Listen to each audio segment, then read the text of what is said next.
Fransiyada elit fabrikasini shirinliklari, ya'ni vaflisi, buning ichidan har xil pul yutug'lari chiqadi. Ko'ramiz kimda nechta pul chiqadi. Kimda ko'p pul chiqsa, o'sha ko'p pul chiqqan odam pul chiqmagan odamga yutug'ini berish. Kelishdimi? Berishdik. Boshlaymizmi? Boshladik. 1 2 Zo'ra? Zo'r. Voy. Mana rasm chiqdi. Ancha ko'pdir. Mana, ko'rasizlarmi? Haqiqatdan chiqyapti ichidan pullar. Yana 5 ming.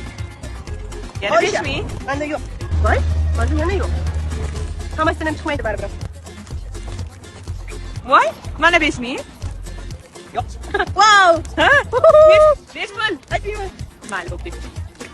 50 ming. To'g'ri ketdi. Ha? $100. Boring. Vaflining ichidan $100 chiqadimi?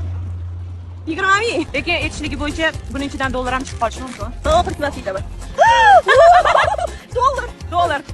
$5. Bo'ldi, pullar tugadi. 10 ming. 20 ming. Mhm. 40 ming. 45 ming. 50 ming. 95 ming. $5. 5 ming. 5 ming. 15 ming. Bering. Xudoga soldim garatchi. Shunchaki bilib qo'ydim. 200 mingga yaqin pul yutug'i chiqdi. 10 ta vaflining ichidan. Bemalol qo'rqmasdan olishingiz mumkin. Ichidan 100% yutib chiqadi. Mazasi ham ko'p.